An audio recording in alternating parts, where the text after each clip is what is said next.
خوش آمدید ناظرین، مسکراتی صبح میں خوش آمدید۔ وقفے سے پہلے بات ہو رہی تھی کچھ ایسی چیزوں کے حوالے سے کہ جو ہم گھر میں اگر اس چیزوں کا معمولات بنا لیں تو ہم کافی شریر جناتوں سے بچ سکتے ہیں۔ اس کے بارے میں علامہ صاحب سے ہم جو ہے اس بارے میں پوچھتے ہیں، اور ابھی ہمیں جوائن کیا ہے ایک نئے گیسٹ نے، خواجہ امین نظامی، روحانی اسکالر۔ السلام علیکم۔ وعلیکم السلام ورحمۃ اللہ۔ اور ہمارے ساتھ ایک دوسرے نعت خوان ہیں جو حافظ رضوان گمن صاحب۔ السلام علیکم۔ علامہ ضیاء الدین صاحب، میں آپ کی طرف آتا ہوں۔ بسا اوقات کچھ چیزوں کا رسول اللہ صلی اللہ علیہ وسلم نے فرمایا ہے کہ جناتوں کی جو خوراک ہے وہ کون سی چیزیں جسے ہمیں جو ہے وہ بسم اللہ پڑھ کے رکھنی چاہیے، اور اس کے بارے میں یہ بتایا کہ اس پہ استنجا نہ کرے، وہ تھوڑی سی تفصیل آپ سے پوچھنی چاہیے۔ جی، جو فقہاء کرام نے اور اسلامی جورسٹ نے جو ہمیں احکامات دیے ہیں اس میں 3 چیزوں کے بارے میں بتایا ہے۔ ایک کوئلہ ہے کہ اس سے استنجا نہ کیا جائے، اور ایک جو ہے گوبر ہے، اور ہڈیاں ہیں کہ فرمایا کہ یہ ہڈیاں اور گوبر جو ہے یہ جنوں کی خوراک ہے، تو لہٰذا ان چیزوں کو جو ہے یعنی خاص کر جو ہے کوئلہ اور جو ہے ہڈیوں سے استنجا نہ کیا جائے، تاکہ وہ جنات جب جن کی خوراک ہے وہ کھائیں تو وہ ناپاک نہ ہوں۔ تو کیا کرنا چاہیے ہڈی پھینکتے وقت، یا کوئی ایسا عمل کرنا چاہیے، بسم اللہ پڑھ کے پھینکنا چاہیے؟ دیکھیے، کوئی شریعت نے تو اس کو پھینکنے سے کوئی خاص جو ہے نا عمل نہیں بتایا ہے، اور کیونکہ اگر وہ جنات کھانے والے مسلمان ہوں گے تو ان کو بھی یہ تعلیمات پہنچی ہے، ان کے ہاں بھی مبلغ ہوتے ہیں اور تعلیمات پہنچی ہیں کہ کسی بھی چیز کو کھانے سے پہلے بسم اللہ الرحمن الرحیم پڑھنا چاہیے، تو لہٰذا اگر کوئی جو ہے بغیر بسم اللہ کے بھی پھینک دے تو کوئی حرج اس میں نہیں ہے، لیکن اگر پڑھ کے پھینک دے تو اگر وہ اس کی خوراک مسلمان جن کی بن جائے گی تو پھر بہتر ہے۔ سبحان اللہ۔ کیا کہیں گے اس بارے میں آپ؟ جیسا کہ مولانا نے فرمایا کہ اجنہ کی خوراک میں یہ تینوں چیزیں شامل ہیں۔ اچھا، اب یہ ہے کہ ان چیزوں کو ہم ضائع نہ کریں، مراد یہ ہے کہ ان کو گندہ نہ کریں۔ دوسری بات یہ ہے کہ اگر آپ اس سوال سے چاہتے ہیں کہ لوگ جنوں کے شر سے کیسے محفوظ رہیں، تو جہاں جہاں امکان ہوں ویران مقامات کے، یا ایسے مقامات جن کے بارے میں جگہ مشہور ہو گئے یہاں جن پائے جاتے ہیں، اثرات ہیں، وہاں فضول جانے میں احتیاط کی جائے، ایک بات یہ، بغیر مقصد کے۔ دوسری بات یہ زوال کے وقت اور اسی طرح مغرب کے وقت بالخصوص خواتین اور بالخصوص مخصوص حالتوں میں احتیاط کریں۔ آپ نے دیکھا ہوگا آپ کے گھروں میں، امین نظامی صاحب امین ملت اس بات کی وضاحت فرمائیں گے، ایک رواج تھا کہ بچیوں کو بالخصوص جوان بچیوں کو مغرب کے وقت چھت پہ نہ جانے دو، بال کھلے نہ جانے دو۔ یہ کنگا کرتی ہیں تو ان کے بال تھتکار کر پھینکو، ناخن کاٹ کر صفحہ سامنے مت ڈالو، اترے ہوئے کپڑے ہر جگہ نہ ڈالو۔ دیکھیے یہ کیا وجہ تھی، یہ کوئی ٹوٹکے نہیں تھے، یہ رسومات نہیں تھیں، یا ہم جو ہے توہم کے عادی نہیں تھے، بلکہ ایسے واقعات تھے جو سامنے پیش آتے تھے، اور پھر ایسے واقعات سے بچنے کے لیے پیش بندی کرتے تھے ہمارے بزرگ، تو ہمارے بچے، ہماری بچیاں، ہمارے گھر والے بہت محفوظ رہا کرتے تھے کہ ہر معاملے میں احتیاط کرنا، صفائی کا اہتمام کرنا، گھروں کو صاف ستھرا رکھنا، ہر کام کا آغاز بسم اللہ شریف سے کرنا، اور ہر کام کے آغاز و اختتام پر آیت الکرسی پڑھنا۔ برکتیں تھیں، رحمتیں تھیں، شر دور ہو رہے تھے۔ ہم نے اپنی زندگیوں سے ان معمولات کو خارج کر دیا۔ بالکل، بہت اچھی بات بتائی۔ ہمارے ساتھ موجود ہیں خواجہ امین نظامی صاحب، اور آپ روحانی اسکالر بھی ہیں۔ اس بارے میں پوچھوں گا کہ گھروں میں بسا اوقات لوگ کہتے ہیں کہ آوازیں آ رہی ہیں، کوئی کہتے ہیں کوئی چیز گر گئی، کسی دروازے کی آواز آئی، کوئی کہتا ہے کوئی میرے سامنے سے گزرا ہے، کیا حقیقت ہے ان کی؟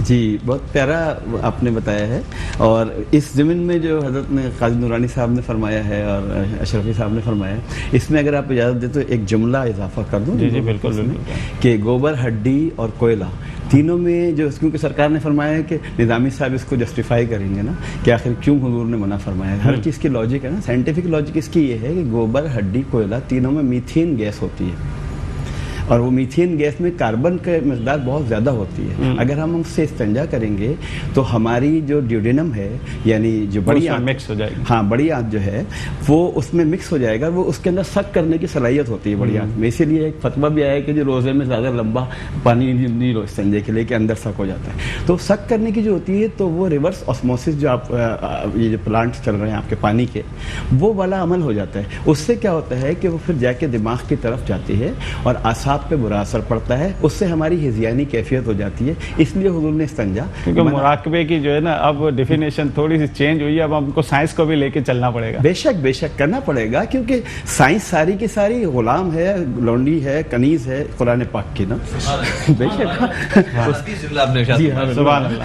تو اس کو تو پیچھے چلنا پڑے گا اپنے آقا کے. جب تک قرآن پاک کو فالو نہیں کرے گی سائنس جو ہے ناکام ہوتی رہے گی. 25 سال کی لیب کے تجربے سب بیکار ہوتے چلے جائیں گے, پتہ نہیں کتنے نیوٹن مرتے چلے جائیں گے. تو سائنس یہی بتا رہی ہے. یہ جو قرآن بائبل اینڈ سائنس جو ہندی بقاعدے لکھی تھی کتاب, اس نے کہا کہ میں نے تو سائنس سیکھی قرآن سے, اس لیے مجھ کو ہی لکھنا پڑ رہا ہے, بائبل سے نہیں ملی مجھے سائنس. تو یہ میتھین گیس کا بیسیکلی ہے کہ اس سے آپ استنجا اگر آپ کریں گے ایسی کسی بھی مٹیریل سے تو اس کے سائیڈ ایفیکٹس پڑیں گے اندر جا کے. اب یہ جو حضور صلی اللہ علیہ وسلم نے فرمایا, آپ جو فرمائے تھے کہ یہ جنات کی غذا ہے, یہ وہ سفلی جنات کی غذا ہے. ایک الوی جنات ہے, ایک سفلی جنات ہے. الوی جنات وہی جو مومن جنات ہیں, وہ کریں گے ہی نہیں یہ حرکت کے گوبر کھائیں گے یہ چیزیں کھائیں گے. تو کیوں غلاظت, یہ تو ان عاملوں کو جو جادو کر رہے ہوتے ہیں نا, ان کو ایسے لفنگے جنات کی ضرورت ہوتی ہے جو گوبر کھا کے یہ کھا کے. تو صلی اللہ علیہ وسلم نے یہ بھی کیا کہ اس قسم کے کبینے جنات تمہارے استنجا خانے کے آس پاس ہو سکتے ہیں. اسی لیے اعوذ باللہ من الخبث والخبائث کی دعا بھی ہے. اب آپ کے سوال کی طرف آتا ہوں کہ آپ نے کیا تھا مجھے سوال کی آواز آ رہی ہے, گرنے کی آواز آ رہی ہے, کہیں چھینٹے نظر, کوئی یہ بھی کہتے ہیں میں نے تو دیکھا ہے, تو عجیب مطلب جی دیکھا تو بالکل پڑھنے میں ہم تو دیکھ نہیں سکتے اس کو. خون کے چھینٹے نظر آتے ہیں, چھولے نظر آتے ہیں خون میں ڈوبے ہوئے. یہ سارے وہی لوگ کرتے ہیں جو آپ حضرات نے ٹریس آؤٹ کیے ہیں کہ اپنے وہاں سے وارداتیں اور میزائل کرتے رہتے ہیں اور ہم سمجھ رہے ہوتے ہیں جنات کر رہے ہیں ساری چیز. یہ اپنے جادو کے اس سے کر رہے ہوتے ہیں. اور اس میں ٹیلی پیتھی کا بھی بہت سا استعمال ہوتا ہے, نظر بندی کا بھی استعمال ہوتا ہے کہ میں اپنے آستانے پہ بیٹھ کے آپ کی نظر بندی کر رہا ہوں, آپ کو فوکس کر رہا ہوں اور آپ کو چیزیں جو ہے نا شیزوفرینک ایفیکٹ کے تحت کہ ایک کی دو چیزیں نظر آنا شروع ہو جاتی ہیں. ان کی کوئی اقسام بھی ہیں جنات کی؟ جنات کی اقسام 360 ہیں جو سورہ جن کے اس میں آتی ہیں. ان کو ہم 3 قبیلوں میں کرتے ہیں. ایک اگیا بیتال قبیلہ ہوتا ہے, ایک آپ کے چھلابے جو چھوٹے بچے ہوتے ہیں, اور ایک وہ والے ہوتے ہیں جو خناس یعنی شیطان ابلیس کا چھٹا بیٹا جب پیدا ہوا خناس, آدم علیہ السلام کے چھٹے بیٹے کی ولادت کے ساتھ اس کی بھی ہوئی ساتھ ساتھ. تو اس نے یہ اپنے ابا جان سے یہ عہد کر لیا تھا کہ میں یہ حرکتیں کروں گا کہ وسوسے ڈالوں گا. خطرہ جس کو کہتے ہیں, ایسے وسوسے جسے خطرہ محسوس ہو, وہ خطرات کو محسوس کرنے میں ہمارا دل ڈوبنے لگتا ہے, ڈرنے لگتا ہے, ہمیں کچھ کا کچھ نظر آنے لگتا ہے. یہ بیچ والی قسم ہے جو خناس کی ہے. چھلاوا جو ہے وہ شرارتیں کرتا ہے, کچھ چیزیں غائب کر دی, زیور غائب کر دی. بچے ہیں نا, معصوم بچے جو حرکتیں کرتے ہیں, ادھر کی چیز ادھر ہٹا کے رکھ دی. اور ایک ہوتے ہیں وہ والے جو ابھی میں نے آپ کو بتایا کہ خناس ہے, ایک چھلاوا ہے, اگیا بیتال. اگیا بیتال سب سے خطرناک ہے. وہ یہ حرکتیں کرتے ہیں, کہیں سے کچھ چیز گرا رہے ہیں, وہ کر رہے ہیں, یہ ساری چیزیں. ان سب کا جو علاج رسول اللہ صلی اللہ علیہ وسلم نے بتایا کہ جب کبھی بھی تمہیں اس قسم کا ہو, حضور صلی اللہ علیہ وسلم ایک مکان میں ٹھہرے, وہاں اسی قسم کی کیفیت ہو گئی, آپ عالم ہیں جانتے ہیں کہ وہاں سب کے سب سوتے ہی رہ گئے. تو حضور صلی اللہ علیہ وسلم نے فرمایا اذا تغبلت الغیلان فآذن. بہت ہی جو ہے انٹرسٹڈ آپ کی بات ہے. ناظرین ایک بریک کی طرف جاتے ہیں, اور بریک کے بعد پھر دوبارہ پوچھتے ہیں کہ جنات کی اقسام اور جنات کیا کیا حرکات کرتے ہیں. مسکراتی صبح میں خوش آمدید. میں آپ کا میزبان شبیر میمن. ہمارے ساتھ موجود تھے خواجہ امین نظامی صاحب, جن کے بارے جو ہمیں بتا رہے تھے کہ جنات کس طرح کی حرکات کرتے ہیں اور کس طرح ہمیں بچنا چاہیے. یہی گفتگو ہو رہی تھی, مزید اس گفتگو کو دوبارہ آغاز کرتے ہیں. جی امین صاحب. یہ سرکار ہمیں ایک خوف ہو گیا ہے, جن کہتے ہیں جو نظر نہ آنے والی چیز کو نا, اسی لیے جنین جو بچہ ہوتا ہے ابھی ولادت جس کی نہیں ہوتی, وہ بھی فیٹس کو بھی ہم یہی کہتے ہیں. تو پوشیدہ چیز جو نظروں سے اوجھل ہو وہ ہمیشہ ڈراتی ہے. بچے کی ماں بھی ڈر رہی ہوتی ہے, پتہ نہیں سو گیا کہ مر گیا, ہارٹ بیٹ چلی گئی. اس طریقے سے ہم بھی جنات کا نظر نہ آنے کی وجہ سے ہم ڈرتے ہیں, اور وہ لوگ بھی ہم سے ڈرتے ہیں کہ انسان بہت سے ایسے ہوتے ہیں جو ان کو نظر نہیں آتے، ہماری حرکتیں بھی ان کو ڈسٹرب کرتی ہیں اور ان کی حرکتیں بھی ہمیں ڈسٹرب کرتی ہیں. یہ صرف اوجھل نظروں کا سوال ہے. اگر ہماری نظریں نورانی صاحب والی یہ والی ہو جائیں جو اہل نظر لوگ ہیں تو پھر ان لوگوں کو جنات سے ڈرنے کی ضرورت ہی نہیں ہوتی. یہ تو یہاں ابھی سارے جنات جمع ہو جائیں گے، یہ سیدھا سیدھا ایک سلام کریں گے. 7 دفعہ سلام ہی کرنا ہوتا ہے نا جنات کو. 7 دفعہ سلام کر لیں، اور اگر آپ کسی سلسلے سے وابستہ ہیں تو اپنے مشائخ کا سلام بھی پہنچا دیجیے تو وہاں ہو جاتا ہے. حدیث شریف جو میں سنا رہا تھا اسی پہ بات کو ختم کرتے ہیں کہ اذا تغولت الغیلان فآذن، جب کبھی تمہیں جنات کی حرکتیں محسوس ہوں کہیں. غیلان یعنی اگیا بیتال قبیلہ، جو سب سے زیادہ بدماش قبیلہ ہے نا ان کا. اذا تغولت الغیلان فآذن، جب تمہیں جنات کی حرکات محسوس ہوں تو اذان دیا کرو. حضور صلی اللہ علیہ وسلم نے یہ حکم دیا ہے. سبحان اللہ، اذان دینا. سبحان اللہ، مسلم سبحان شریف کی اللہ، ماشاء اللہ. ہمارے ساتھ ضیاء الدین، علامہ ضیاء الدین صاحب ہیں. ان سے ہم کوئی میسج لینا چاہیں گے کیونکہ ان کو جمعے کی نماز کے لیے بھی جلد جانا ہے اور دور جانا ہے. جی علامہ صاحب، کوئی میسج عوام کے لیے آپ نے؟ جی، نورانی صاحب نے ایک بات کہی تھی بڑی زبردست کہ اگر ہمارا جو پرانا نظام تھا اس کے اندر بہت ساری چیزوں کا خیال رکھا جاتا تھا، تو ہم جو توہم اور وہم پرستی کا شکار ہوئے، اس کی ایک بنیادی وجہ ہمارا مشترکہ خاندانی نظام جو ٹوٹ کا شکار ہو گیا. اگر اس کو دوبارہ جوڑ دیا جائے، کیونکہ وہ جو نانیاں دادیاں اور ہمارے جو بڑے لوگ ہوتے تھے اکابر ہمارے، وہ جو نظر رکھتے تھے اور جو روک ٹوک لگاتے تھے اس کے پیچھے ضرور مقصد تھا. تو اگر اس نظام کو مضبوط کیا جائے تو پھر یقیناً جو بغیر دوپٹے کے معاملات ہیں یا جو ہے چھت پہ جانے والے معاملات ہیں اور مغرب کے بعد نکلنے کہ بچوں کو لے کر نکل جانا ہے، خواتین کو لے کر نکل جانا، یا آج ہم راتوں کو نکل رہے ہیں، اگر ان چیزوں پر جو ہے ہمارا مشترکہ خاندانی نظام ہو تو یقیناً جب اس پہ روک ٹوک لگے گی تو بہت حد تک ہم اس سے محفوظ رہ سکیں گے، کیونکہ علاج سے احتیاط بہتر ہے. بے شک بے شک بے شک. بہت بہت شکریہ آپ کا اس پروگرام میں آنے کا. ہمارے ساتھ اس وقت حافظ رضوان گمن صاحب ہیں. ان سے ہم ایک منقبت سنیں گے. جی آپ. چونکہ عرس بھی ہے حضرت ظہیر الحسن جیلانی چاند پوری رحمۃ اللہ علیہ کا، تو اسی حوالے سے منقبت پیش کر رہا ہوں. یہ عرس ہے تمہارا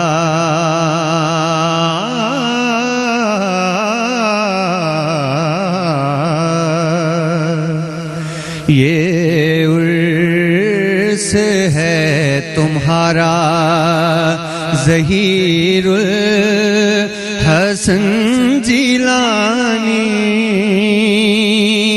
یہ عرس ہے تمہارا ظہیر الحسن جیلانی، کیا خوب ہے نظارہ ظہیر الحسن جیلانی، کیا خوب ہے نظارہ.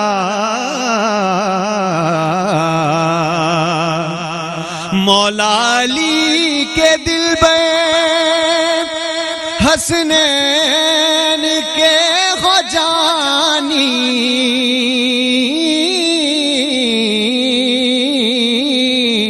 مولا علی کے دل بے حسنین کے ہو جانی، عمران کا دلارا ظہیر الحسن جیلانی، عمران کا دلارا ظہیر الحسن جیلانی. نیا پھنسی بھور میں مرشد بچاؤ آ کے، نیا پھنسی بھور میں مرشد بچاؤ آ کے، ساحل کا ہو کنارہ ظہیر الحسن جیلانی، ساحل کا ہو کنارہ. اور مسند نشین ہے تیرے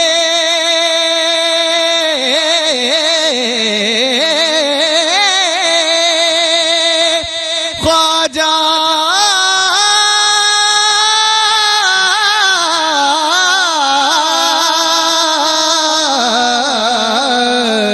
مسند نشین ہے تیرے خورشید خوش نوائے کتنا حسین نظارہ ظہیر الحسن جیلانی کتنا حسین نظارہ. اور ان کے مریدین کی طرف سے ایک شعر ہے امداد کو بھی آؤ مریدوں کے واسطے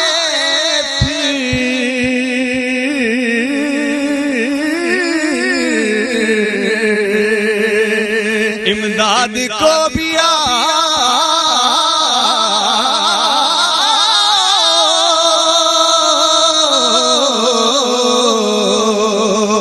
امداد کو بھی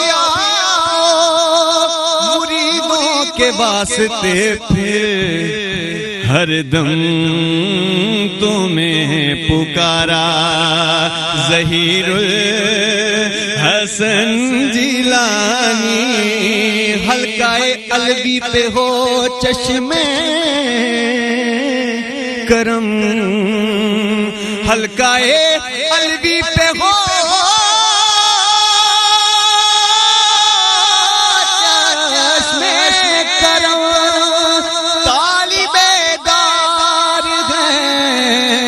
ظہیر الحسن ہر دم تمہیں پکارا ظہیر الحسن جیلانی.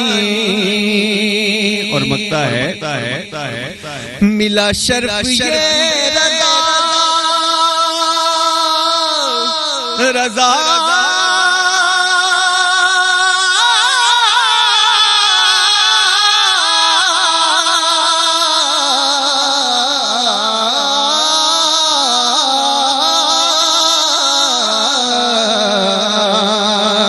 ملا شرف یہ رضا کو تیرے در کی حاضری کا قسمت کو ہے سنوارا ظہیر الحسن جیلانی قسمت کو ہے سنوارا ظہیر الحسن جیلانی.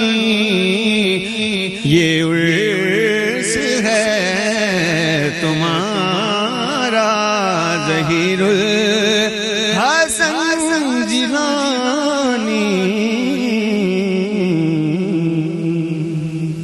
سبحان اللہ سبحان اللہ.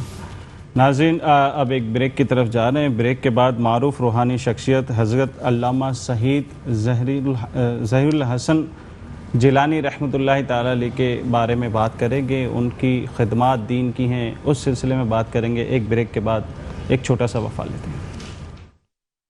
مسکراتی صبح میں خوش آمدید. ناظرین میں آپ کا میزبان شبیر میمن. بریک سے پہلے بات ہو رہی تھی عملیات اور جنات کے حوالے سے, اور جو لوگوں کو تکلیفیں اس کے حوالے سے علماء کرام نے بہت ہی اچھی باتیں بتائیں, اور ان پہ اللہ کرے ہم اس پہ عمل کریں اور ہم اتنی فضولیات سے بچتے رہیں. ناظرین اب بات ہوگی خواجہ امین نظامی صاحب سے جو ہمارے ساتھ موجود ہیں. سید ظہیر الحسن جیلانی رحمۃ اللہ تعالی کے حوالے سے کہ انہوں نے دین کی خدمات کس طرح کی, ہمیں امین نظامی صاحب بتائیں گے. دین کی خدمات بھی ورثے میں ملتی ہیں, جس طریقے سے سارے ترکے ملتے ہیں تو ان کو بھی ترکہ ملا.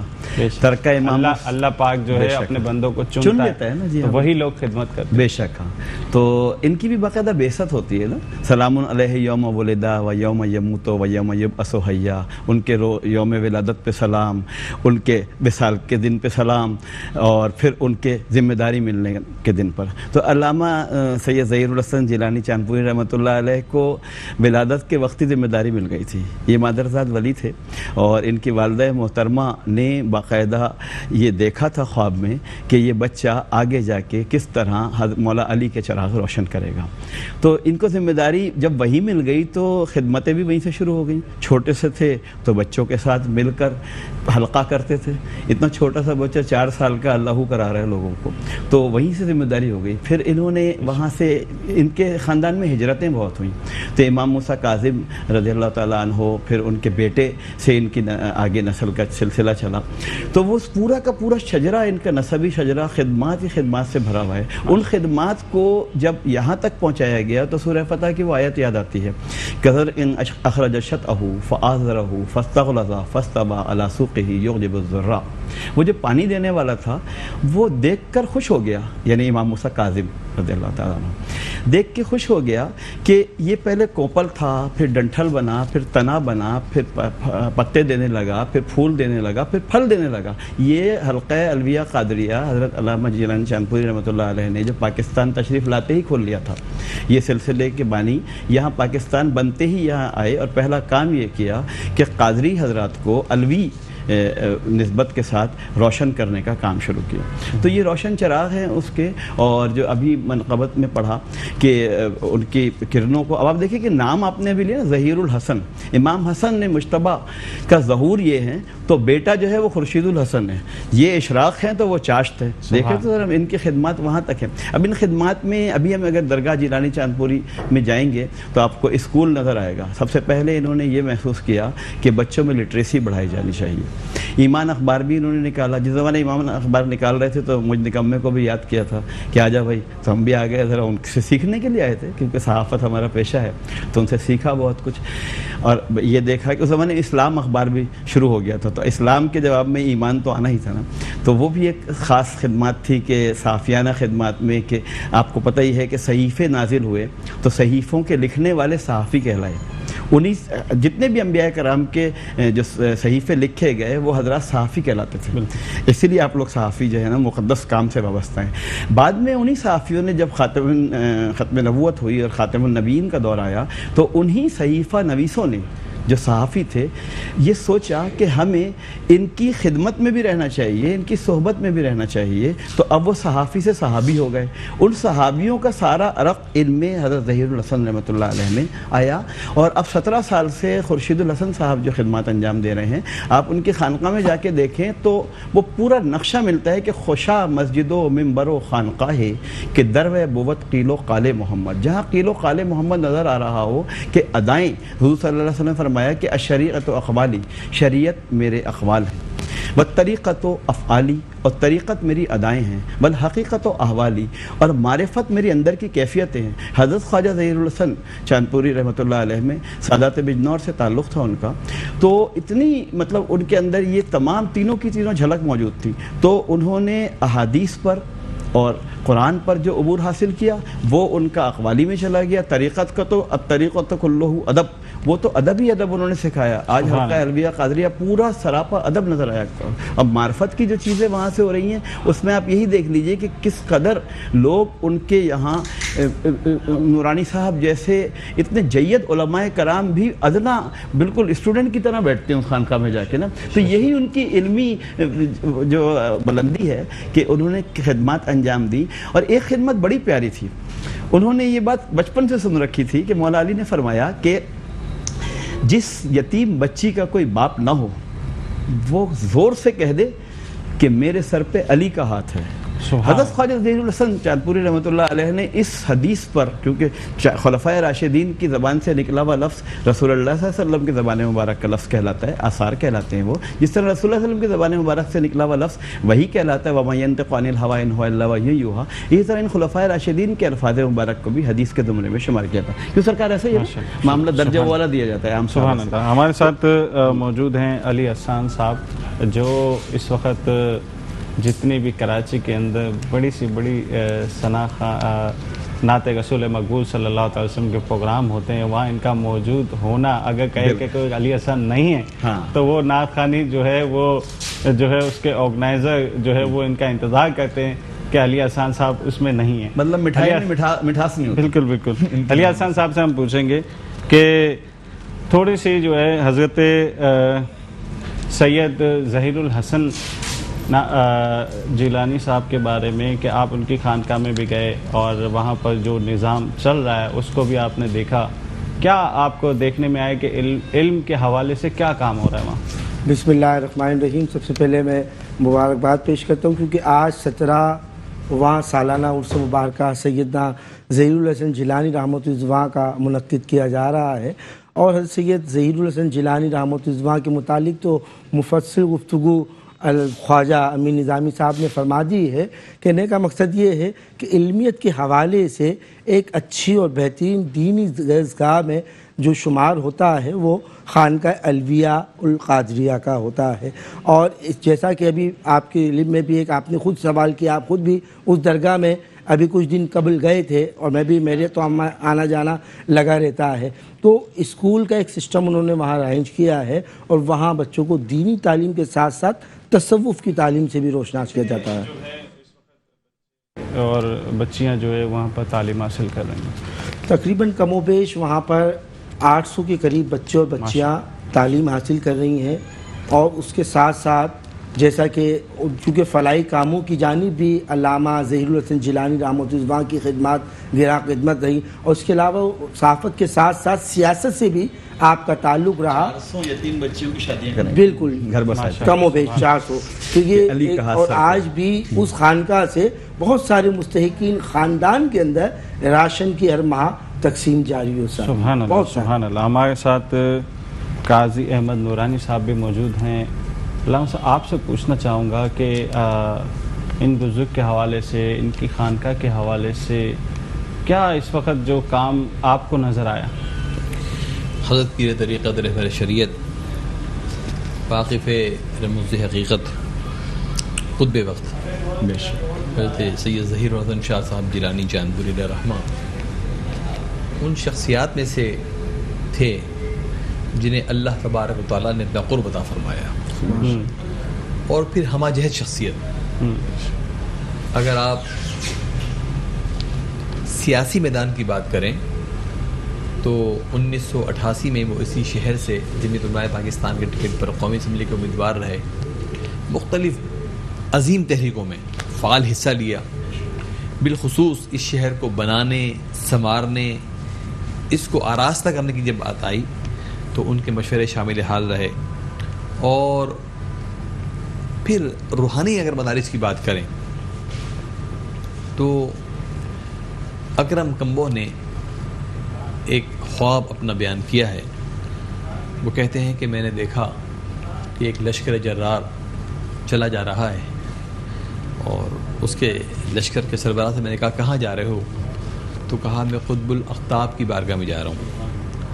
اور پھر وہ لشکر آہستہ آہستہ علامہ ظہیر الحسن جیلانی چاندپوری کی درگاہ پہ پہنچا اور وہاں ان کی قدموں کے قریب حاضر ہو گیا. میں باہر کھڑا رہا، ادب میں اکرم کمبو لکھتے ہیں مجھے بھی قبلہ نے اندر آنے کی اجازت دی، اور میں نے دیکھا کہ وہ لشکر جو آ رہا تھا وہ سب کے سب ان کے پاس بیٹھ کر پھر استفادہ کر رہا تھا. ایسے بے شمار واقعات جو ان کے روحانی مدارس کو بیان کرتے ہیں. پھر اگر آپ ان کے علمی سرمایہ کی بات کریں تو انہوں نے جہاں قبلہ نے بیان کیا کہ ایمان اخبار جاری کیا، وہاں ایک رسالہ مخبر العالمین، اور اس رسالے کے ایک صفحے پر جو علم کے موتی، جو معرفت کے وہ راز جنہیں سننے کے لیے کان ترستے ہیں اور جنہیں جاننے کے لیے انسان کی روح بے چین ہوتی ہے، وہ ظاہر فرما دیا کرتے تھے.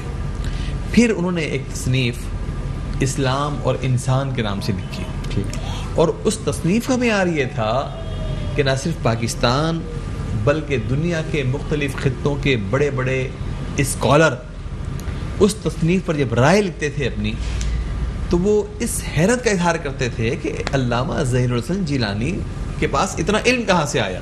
اسلام اور انسان، اسلام اور انسان. اس میں کیا سمری کیا تھی اس کی؟ اس میں ہمیں اسلام کا اصل مقصد کیا ہے، انسان سے اس کا تعلق کیا ہے، اور انسان کی رہنمائی کے لیے اسلام کیا کچھ فراہم کرتا ہے، وہ تو ایک سمجھیں کہ انسائکلوپیڈیا ہے. اچھا پھر تحریکوں کی طرف اگر چلیں تو علامہ ظہیر الحسن جیلانی چاندپوری علیہ رحمہ کا ایک بہت اہم مشن تھا اتحاد امت، اور یہ ایسا مشن ہے کہ اس پر چلنے کے لیے بڑی قربانیاں دینی پڑتی ہیں.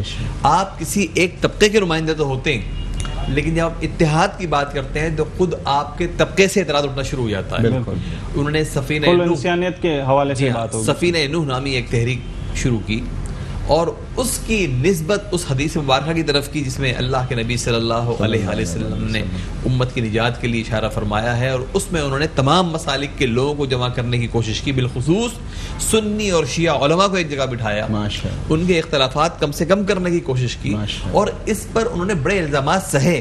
انہوں نے کہا کہ میں نے اپنے عقیدے کو نہیں چھوڑا، لیکن میں امت میں انتشار نہیں چاہتا، اور اس کے لیے ان کی ان کوششوں کو پاکستان سے باہر کے بڑے بڑے علماء نے سراہا، ان کی تحریک میں شامل ہوئے. وہ تحریک آج بھی جاری و ساری ہے، اور آج بھی ان کا وہ آستانہ جو سایہ غوث اعظم کے نام سے مشہور ہے. اب کیا پیاری نسبت ہے، حضور غوث اعظم رضی اللہ تعالیٰ عنہ کا نام نامی اس میں گرامی ہی روحانی مدارج طے کرنے والوں کے لیے ایک ایسا صاحبان ہے کہ اس نام کے آنے کے بعد وہ محسوس کرتے ہیں کہ تمام شر کے دھوپ کے بیچ میں ایک چھتری آ گئی، اور انہوں نے اس آستانے کو، اس خانقاہ کو، اس درگاہ کو سایہ غوث اعظم کا نام دیا. پنجتن پاک میں رسول اللہ صلی اللہ تعالی وسلم کا گھرانہ ہے. پھر اس علمی مقام کو آگے بڑھانے کے لیے انہوں نے صرف ختم نہیں کیا، بلکہ ان کے خلفاء نے، محترم خلیق صاحب علیہ رحمہ ان کے خلفاء میں سے خلیفہ تھے، بڑا کام کیا. اور پھر آپ یہ اندازہ لگائیے کہ نہ صرف ان کے شہزادے خورشید الحسن جیلانی بلکہ ان کی شہزادی صاحبہ جس طرح اس علمی مقام کی نگرانی فرما رہی ہیں اور دنیا بھر کے تجربات سے وہاں بچوں کو آراستہ کر رہی ہیں. ایک علمی، ایک فکری مسجد بھی وہاں آباد ہے. ماشاء اللہ وہاں جو ماہانہ تربیتی نشستیں ہوتی ہیں، بڑے بڑے علماء، فقہا، دانشور وہاں آتے ہیں.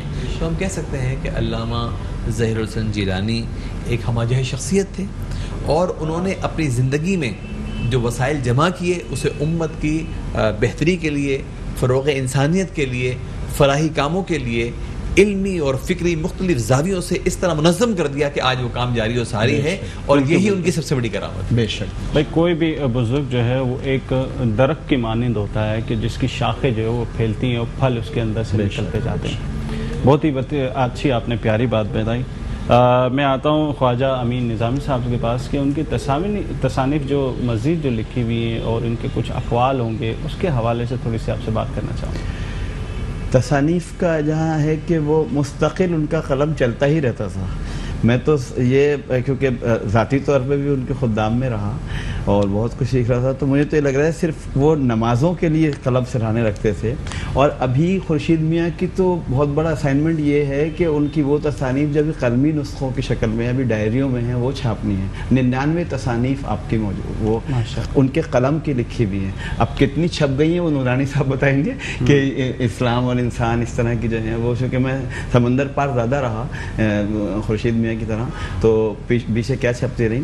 لیکن تصانیف کا یہ معاملہ تھا ان کا کہ بس وہ نون والقلم ما یسطرون کا پیکر تھے. وہ لکھتے چلے گئے اور ابھی تک ان کا یہ تصرف کا عالم ہے کہ کوئی اگر حضور غوث پاک پہ لکھنا چاہے تو خواب میں آ کے ڈکٹیشن دیتے ہیں. ایسے واقعات بھی اکرم کمبو جیسے واقعات، یہ حضرت کا کمال ہے. خاص طور پہ ان کی خانقاہ میں نے حاجی صاحب کو دیکھا بڑا فعال، اور وہ بچہ جو رافع ہے وہ بھی بہت فعال چلتا ہے. حاجی انور صاحب کا بہت بہت شکریہ آپ کا. جاتے جاتے آپ سے ایک عوام کے لیے میسج لینا چاہوں گا. عوام کے لیے میسج یہی ہے، میرا ہی شعر ہے کہ زندگی بن گئی گناہ چلیں، کھو گئی عافیت کی راہ چلیں، بستیاں پھر اجڑتی جاتی ہیں، چل فقیروں کی خانقاہ چلیں. سبحان اللہ، سبحان اللہ. ہمارے ساتھ علی احسان صاحب موجود ہیں، ان سے بھی ایک عوام کی خاطر جو ہے وہ میسج لینا چاہیں گے کہ عوام کی رہنمائی ہو جائے، ایسا کوئی میسج. بسم اللہ الرحمن الرحیم. عوام کی رہنمائی، دین کو اگر ہم نے مضبوطی سے تھاما تو الحمدللہ دین اسلام کی بنیادوں پہ گامزن ہونے کی کوشش بھی ہم کر سکتے ہیں اور فلاح و بہبود کا کام بھی سرخوبی انجام دے سکتے ہیں. سبحان اللہ.